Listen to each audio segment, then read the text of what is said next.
So another day, another luto na pud no. So karon magluto ta karon og soup. So muna ang akong mga ingredients no. So mga lotus root, lotus seeds, anara mga kamatis, mga carrots. So ayan, muna siya ang berries.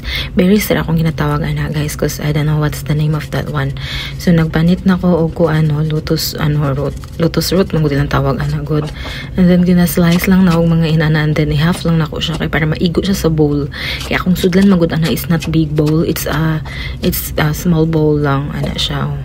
Giisa ra nako siya kay ako ra siyang itakang din ha for like 1 hour or 1 hour is enough ana mga inana, pero gusto kong humok pa more than 1 hour is okay ana. Kulang pa na siya, so akong gilunod ang karni, pero kanang karni is marinated na guys para humok siya daan kay gibutangan man ako cornstarch no.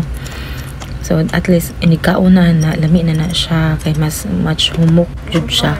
Ayan kana siya, okay na siya, and then I add na lang po na ko og asin gamay para kanang mahimo makuan sa kung panlasa ba kay tasty naman good siya. Tasty na siya with the carrots and very is matamis-tamis na siya no. So nakulangan magibutang na ko to gamay og asin, and then gi-serve lang nako. Inana ilang mga bowl nga ginasudlan nako no. Gagmay lang jud siya, and then voila. Ayan. Perfect.